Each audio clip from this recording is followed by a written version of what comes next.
This is part 4 of an occasional series I'm doing on the history of Gilsoft, and obviously being 40 years since we launched the company and the Quill, I've been following its history a little bit, and this one's going to cover the period in the run-up to the Christmas Microfair in 1983.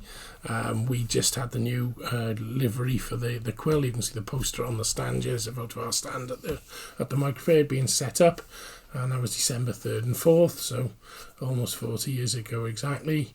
And we've also had a few things that we're going to cover in the video.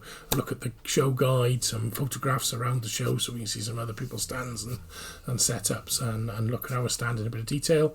I'll also go over, there's a few things in the guide, adventure game, and a look at our demo tape we were issuing, and we'll hopefully finally get around to playing Diamond Trail, and we'll take a look at the program HAL, which we've been sent to sell alongside the Cecil, another education language.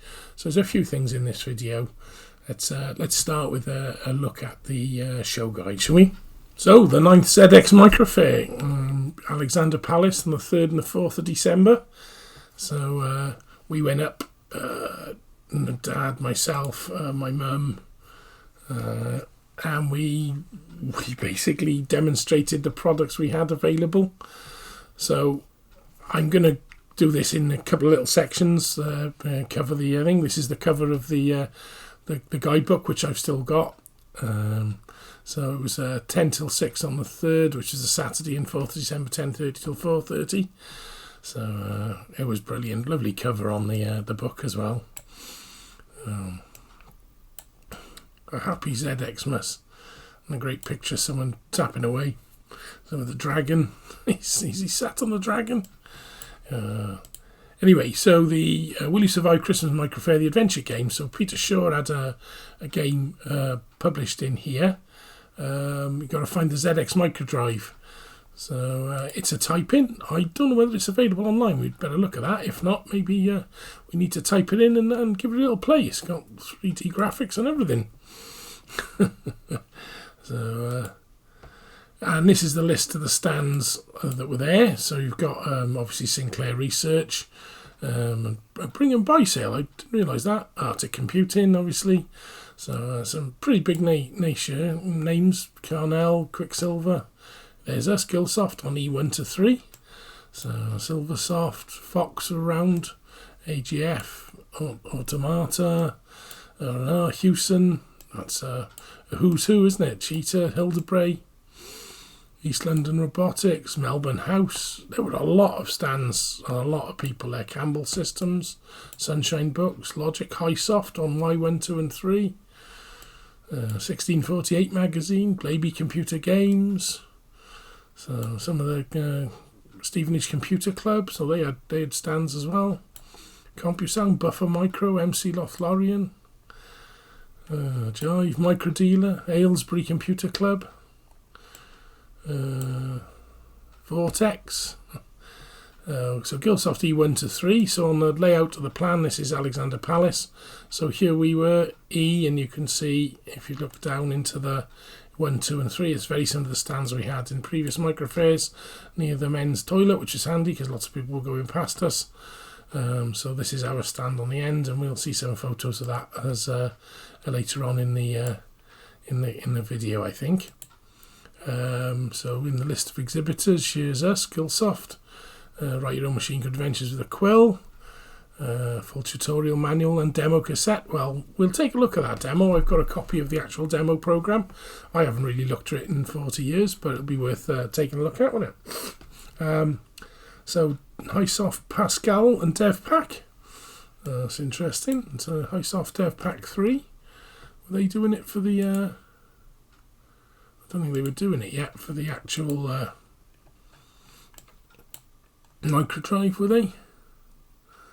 No, but you could load it onto Microdrive. Oh yeah, Highsoft and Dev are now available for Sinclair ZX Microdrive. Please write for details. Well, definitely we had the Microdrive, so I had a copy of Dev Pack on a Microdrive. Can't have been that long after. Here's my Gens assembler. I think that's definitely a Gens assembler on Microdrive. So For those who haven't seen it before, I got a pretty good box of micro drives. I'm in the middle of recovering. Unfortunately, my micro drive was packed in, so I've been digging out some of the others to get it running. I'm sure it can't be that terrible. So, okay.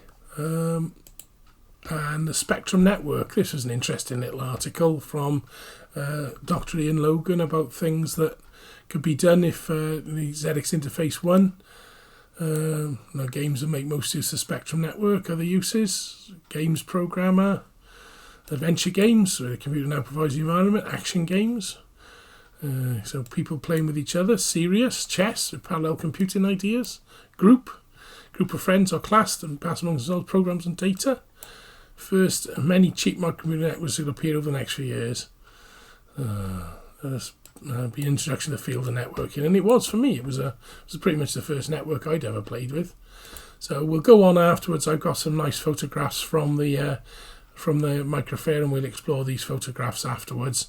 But just this is quite a good view, I think, of our stand, the Silversoft behind us, and the TV just as we're sort of setting it up. So I got my Kempston based one. There was another Kempston one to go here, and the micro drive and thing set up here.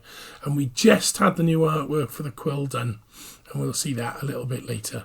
But you can tell it's the Christmas Microfair. Look, we've even got a Christmas tree.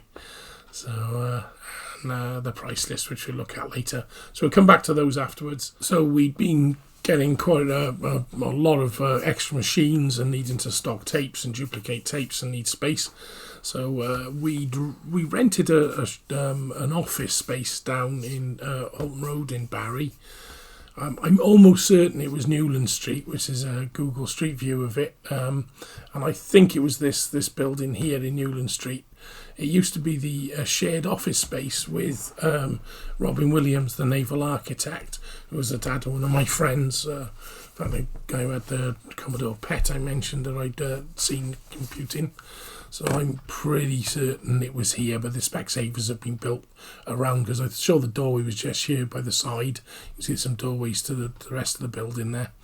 And that building was obviously dates back to early Barry. I mean, you can see it in this shot from looks like the 1800s sometime, but it's the same building with that corner, and it was just in the doorway was up to the side with the offices above. So that was used quite extensively. We had all the wooden benches, which you'll see in some of the photographs of the offices. They were first built into that room all the way round by my dad, and we had the computer set up.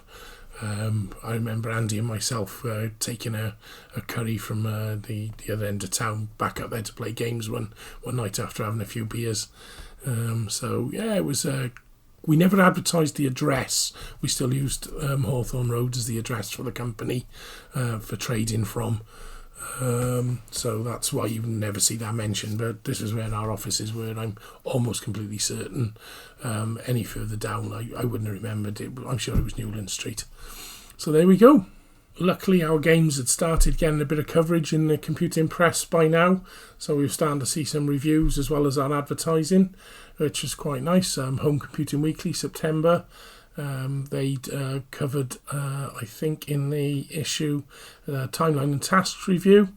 That was quite nice. They really quite liked it. That was a pretty good review.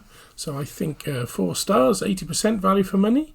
So with some of the things, that's very pleasant feedback from them. So I thoroughly stand look forward to those sort of things. We had some of these reviews were taken out and used in our leaflets, so I think we've covered some of these before. So this one covers Hidden City, which as you know I'd done for Bitewell, which we'll see was on the stand with us. Magic Castle, which we played in one of the previous ones. Cecil we've covered already as well, so again seemed to be quite well liked. Diamond Trail, we'll play that next. So a little bit of coverage from your computer, the review we've just looked at.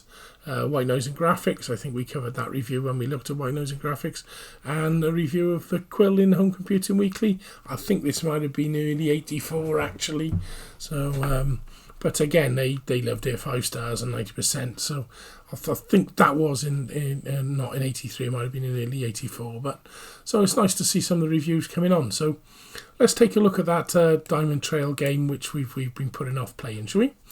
I think I've said before, Diamond Trail was originally written with using the tape with the method of assembling the interpreter and a database that Graham had supplied, we've been through in a previous video, but then it was rewritten as part of the test for Quill. I think probably converted the database into it and imported of some kind. This was the cover used for it with I think these were stick down letters by the looks of it, probably the ones you could buy the letter set, and the artwork by Stephen Harbron, of which is the alleyway. If you played the game, we'll see, and the diamond in the future. There's some nice lettering. So it was this was the multiple colour overlays. They drew the artwork on a couple of acetate sheets, so that the colours registered, because the printer could print up to 4 colours, I think, which is what you got: the yellow, the blue, the red, and the black. So they were all put together and overlaid separately with the way the artwork was done by my friends, which is quite nice. And it is definitely done with the method, because if we do a load I've loaded method Diamond 8 WAV, which I'm trying to recover from a tape, and you can see there's a program, the bytes, the loader, and the adventure source, which is just going to keep going until I press break, because it's looping round the WAV file. So I'm just trying to recover those, because I'd like to see the source file. I assume that's written with gens, so I should be able to load that, and we should be able to look at that as a topic maybe in a later video. Still working on getting it all back. So looking interesting. If I go quote, that's the diamonds one, the loader. So there we go, we've got a list. It actually says the Quill. So we were obviously calling it that at the time. Not sure how it works, but the obvious numbers are all hidden. I think they're not real ones, they're pokes, and they've had the numbers hidden just to disguise the game a little bit. So I don't think the screen works, unfortunately. I've tried. So let's take a look at the actual game then. So we got this is the cover. The loading screen is this one. You may recognise it's drawn with View 3D. It's a diamond drawn with it, and I've got our old logo here, digitally represented. The reason I'm showing you the loading screen is that I don't think the game, when it loads into Fuse, will show the loading screen for very long.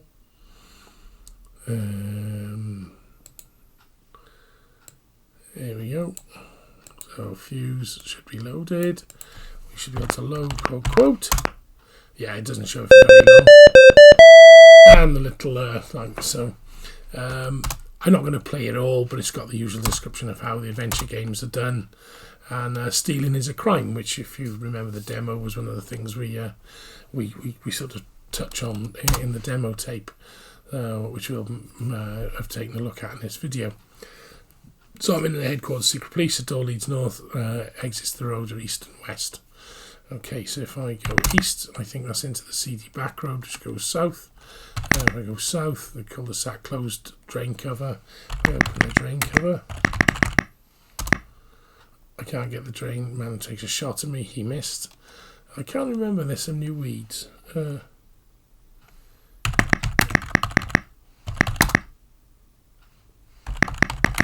remember what you've got to do with the weeds.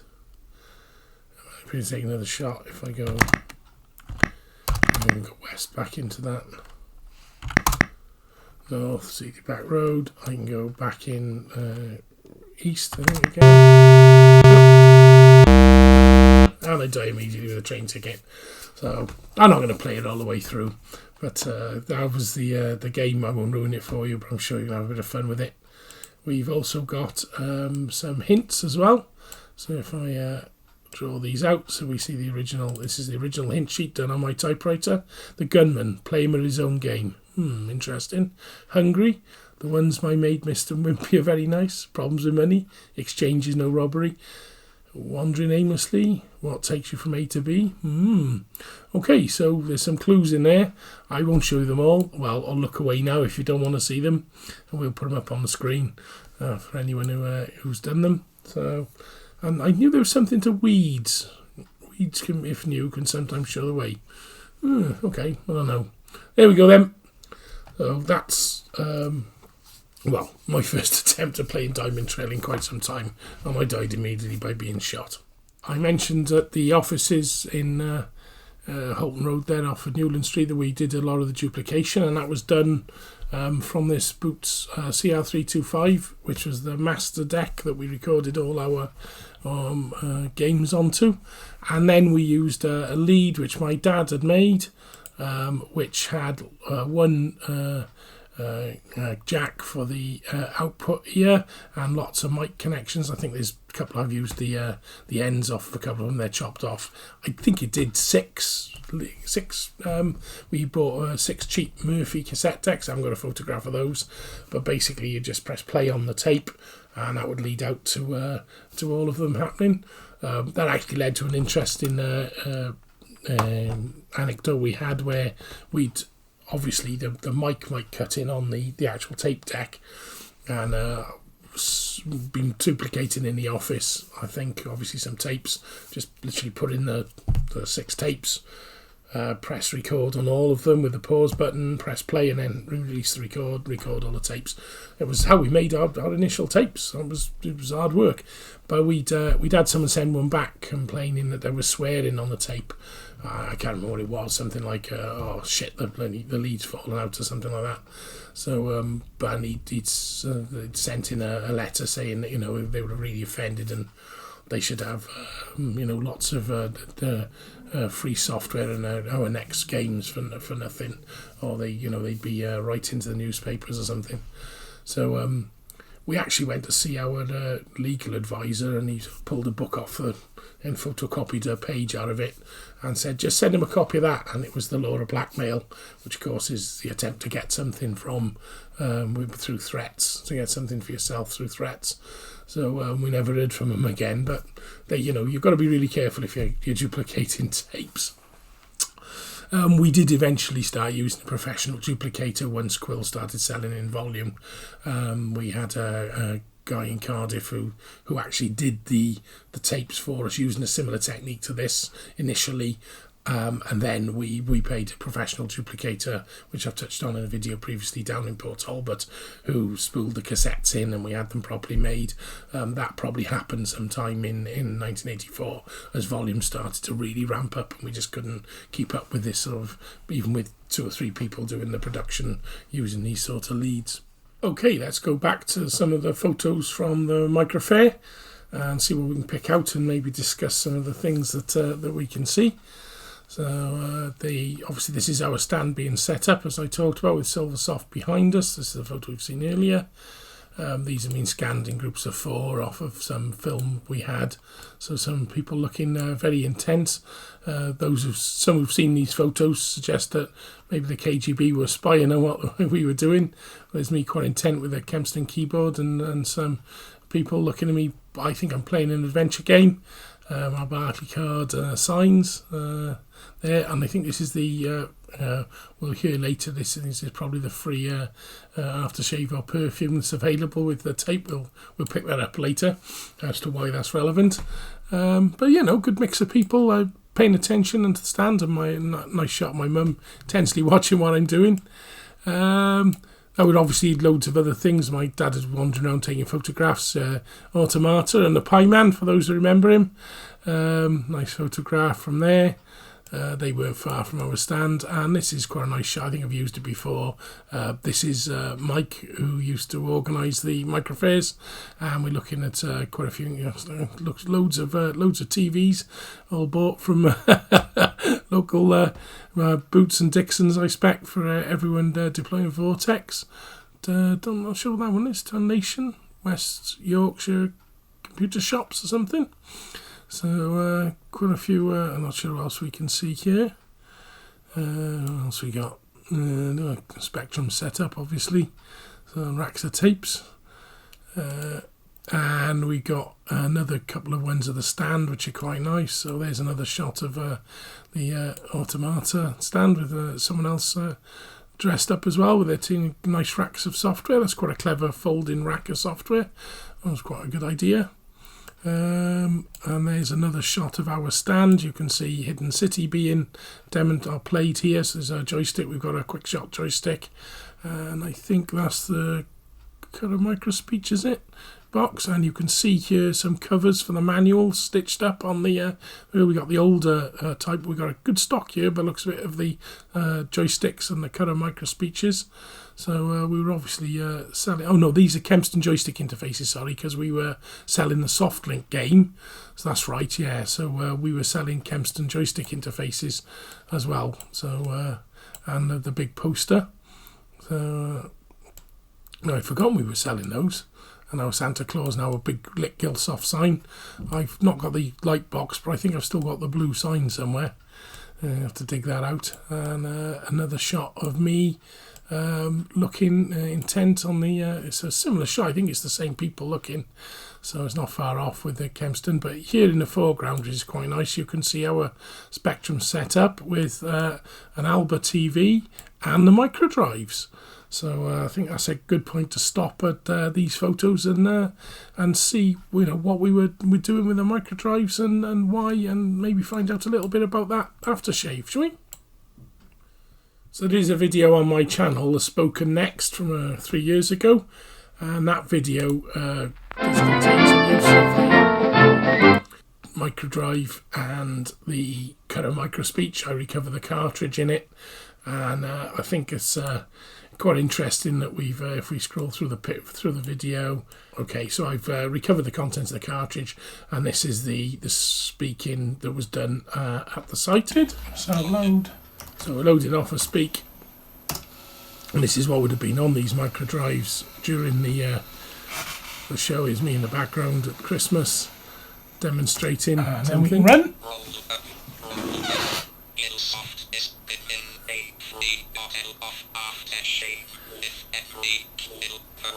Why aftershave? I have no idea. I did find out, obviously I'll remember, it's because Mum worked for Avon, and so she had quite a bit to sell.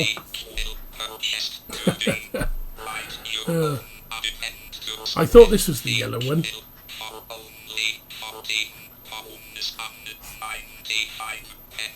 But there is we used to sell a Kempston keyboard, of course, and that's the one that's actually displayed on the screen, I think. So there we have it. So here's the Quill demo tape loaded into Fuse. As I said, we just had the new artwork for the Quill in time for the show. I don't think we had the cardboard boxes, but we did have the covers, which we'll look at when we see some of the photographs later. And this is it, basically, running in Fuse. So pressing the key to continue. It's a Warriors adventure. It's basically a little bit of a text through to the different games. So locations and objects. What is the Quill? Quill does not require any knowledge machine code to use it. So true. And what we've got, a database editor and an interpreter, supplied on high quality tape, fully explained in a 52-page tutorial manual. So, and how the Quill editor works, and you can use UDGs and block graphics and colour. So we were trying to give people the clue about things they could do with it. And once you've done, how the interpreter allows you to go and play it. And then obviously a little bit of a breakdown of the database with vocabulary and messages. We've looked at Quill in the past and give some examples. So various tables in a Quill. And additional features, save a copy of the adventure for you to run, give copies of adventure or to sell it. So we do mention it there as well. And about the manual, technical reference book as well. And so how much will all this cost with our address at North Road? We can without accessing Barclaycard, obviously. So Quill available from many computer shops. We already started to sell by around the country then. And to demonstrate it, apparently we've got a small adventure. So I just don't remember this. So on a wide street which runs north to south to the east is a small back road. On the west side of the road is a large door hanging above which is a sign, the ZX Spectrum Users Bar. I can also see a large brass lamp on. But let's get the lamp, obviously. Okay, so if I do an inventory, what else have I got? I've just got with me the lamp. So if I can redescribe, On the street which runs north to south. To the east is a small back road, and on the west is a large door. Let's go west into the bar then. I'm in a seedy pub behind the bar is a vivacious blonde. Oh, really? At the table to my left is a man with a spectrum playing reverse eye. One of our games, obviously. Two shady-looking characters are rolling the 5 dice in a game of poker dice. He was obviously advertising for some of our programs. A reverse and poker dice. So if I get the cassette, I can't. It isn't mine. But if you want a copy, Gilsoft tapes available quite widely. I'll direct from them. Nice. So it's a sort of hint to Diamond Trail, which we haven't gone through and played yet. But keep your eyes peeled about the concept of ownership. So we'll go back out east. And can I go east, the small back road? I'm in a small back road which curves away to the north, while the main road is west. In the middle of the road is an open manhole cover. Down manhole. Everything is dark, so let's light the lamp. So it's the classic tropes. I'll re-describe. I am in the maze. The manhole is above me. Well, that's direct, isn't it? So if I go south, east. Oh, I can see a Quill cassette. Get Quill. I can't. Get cassette, is it? I can't. It isn't mine now, so it's just an advertising. So east, cassette of 3D Maze of Gold. I'm sure it's just the same thing, is it? Yeah. North, east, west, south. Manhole is above me, so I'll go west, south, north. So it just doesn't really do a lot. It's not a very big maze, so if I go up, I'm back out of it then. So it goes to the north, so let's go north. I'm outside a castle. Path leads south, the forest is north and the lake is west, the drawbridge is east. Looks like I've strayed into Magic Castle. If you want to continue this adventure, it's available from us at $4.95 from the address below. Forest is north. Can't go in that direction, so I'll re-describe again. Lake is west. I'm going to go west. East. South. Oh, I can still go back to the south. Main road is west, so if I go back west, I go to the south there. I'm on a wide street, unmarked doorway, and on the east is the open front to an arcade room. Found video games. Okay, so let's go east. I'm in the arcade. There are 2 video machines, so each has a large queue waiting to use them. They are playing Mongoose and Bear Island. Get the tape. I can't, it isn't mine. That's synonyms it's showing you. So if I go west, I go west again. And the workshop, a well-known software house. A white noise and graphics tape. So it's all our games basically being advertised. Let's go south again. Headquarters of the Secret Police. Whoops, looks like I've strayed into Diamond Trail. Alright, brilliant. So quite an advertising. I think we've been everywhere because I can't go east, can't go west, but I will be able to go back up north. Yeah, north and south, east out, and we've done the arcade game. So I think we've explored all the adventure. So there we go, a little demo game which was given away free. It was a little bit of advertising, so I honestly had forgotten that. I can't remember seeing it for a long time. So that was really what you got on your demo tape that we sent out for free. I think, or was it $1.99? I can't remember.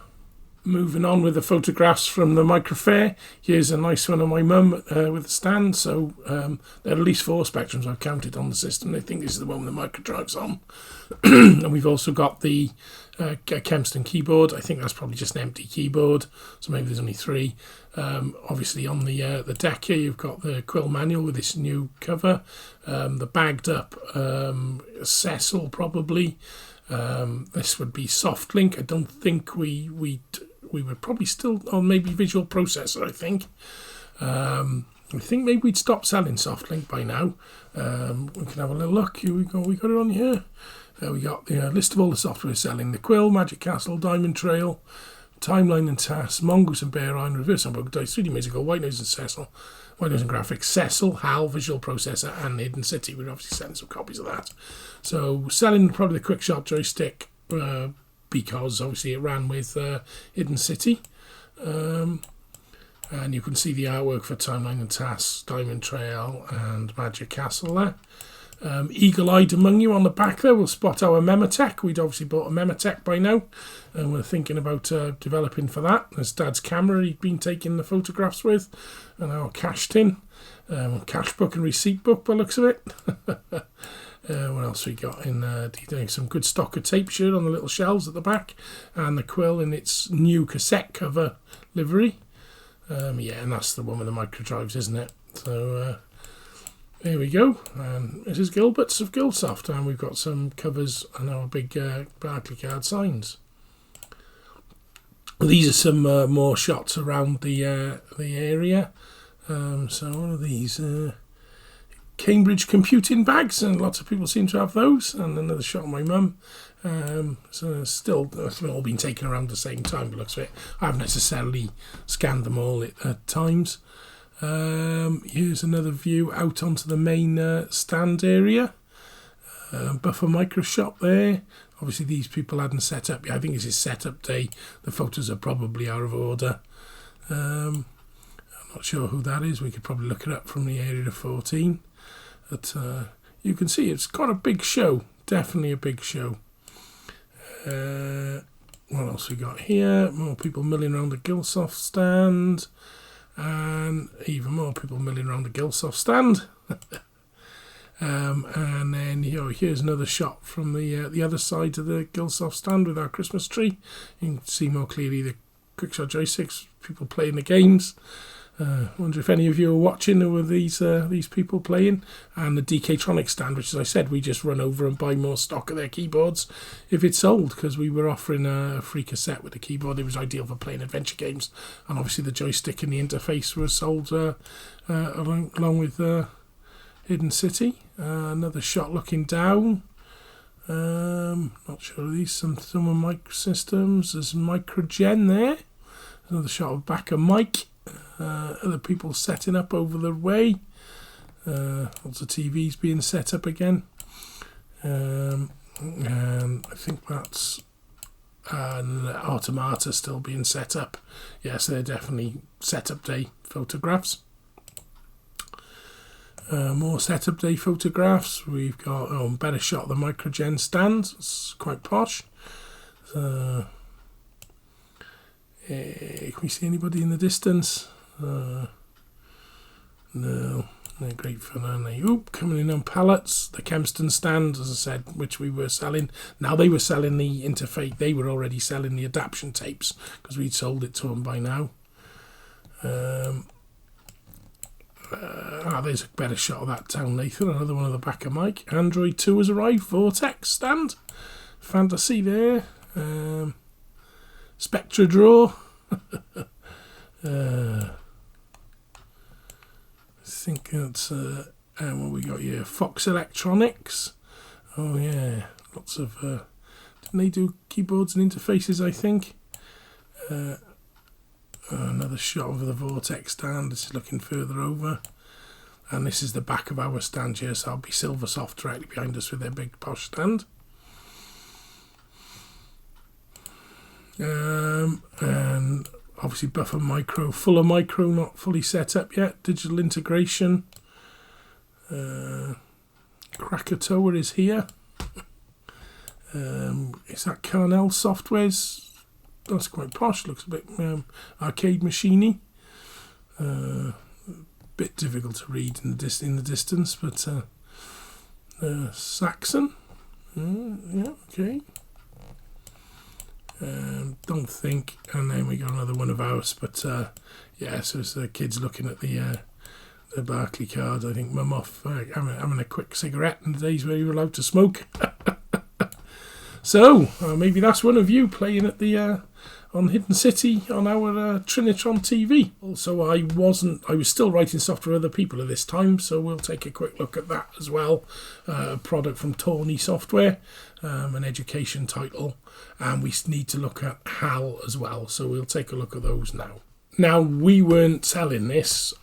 It was advertised in, I believe it was a half-page ad in the Times or something. It was a company out of Swansea who'd commissioned me to write a Spectrum version of this game they were doing, or wanted to do for Tawny. And it was called Computer. I think the big thing, of course, was going to sell a lot because it was advertising a big national newspaper. And this is the sort of loading screen for it. I've done it because when we load it into Fuse, you don't see the actual design for very long, but there we are. Designed to teach children to add and subtract numbers up to 9. So it's basically, you've got the main menu, learn to add up, learn to subtract. So if I do learn to add up, and I'll let Tawny do some sums. So, and this was all, I was just given the design and asked to write it. So right, let's just start solving them. So 4 plus 4 equals question mark. You just give your number in. So I'm going to say it's 8. And I'm correct. Would you like to see Tawny do the sum? I'll say yes in this case. And of course all he does is basically has like little pictures of an animated, this trains in this case. I'm not sure whether it's always trains, it's other things as well. It's counting. So it's just an animation basically.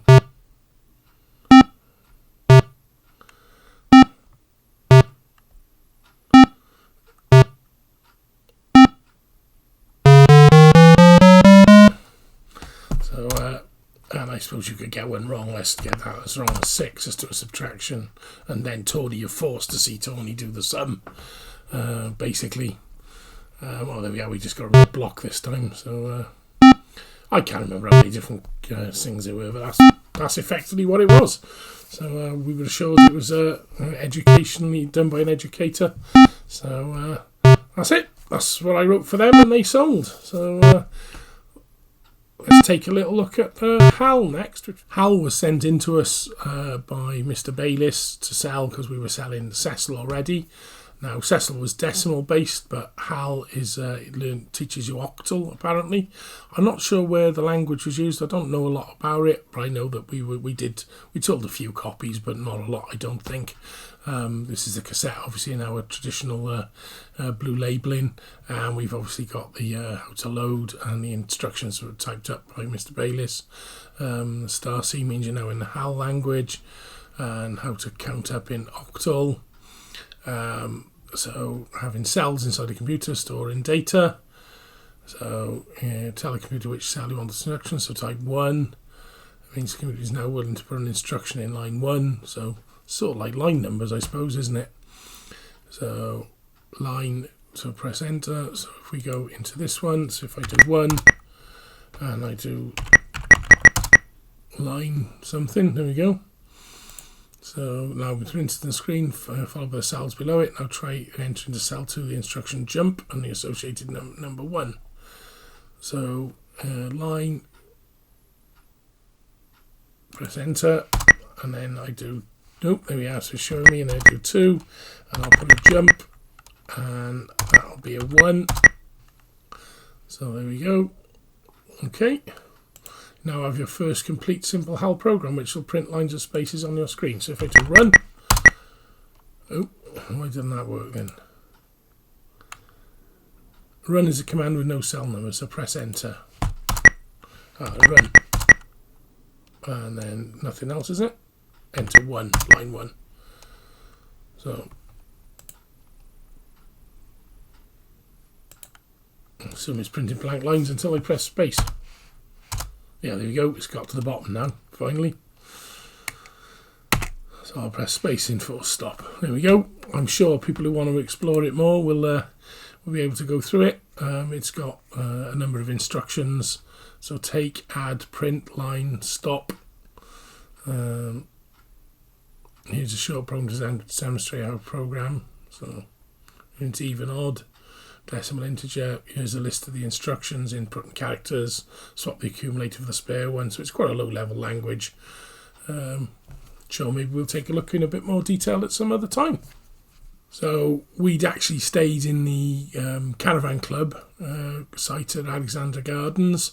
Caravan, our old Sprite Caravan, it would have been this one. I think Dad still had the Austin, I can't remember really. You might probably had the Princess by then. But yeah, apparently in his notes he says the total turnover on the day when we counted a cash in a caravan in the Alexander Palace car park was some £1,200, with only a very small percentage of this from the sale of the software. Disappointing as this was, the production costs were low. The art with cassette inlays were the main cost. Well, I hope you've enjoyed that tour of Gilsoft at 40 for the 9th ZX Microfair, and I love this shot of the three of us. So you can see our new livery logo and the Camston keyboards and the quick-shot joysticks. So my mum and dad, really enjoyed running Gilsoft, I think, and I did as well. It was a great time. So this will probably be the shot for the thumbnail I expect that you will see. So thanks very much for watching, and hopefully will be another video along, either on the history of Gilsoft, or maybe we'll also cover some of the events I've gone to in 2023 as well. So if I don't see you before, have a very Merry Christmas and a Happy New Year.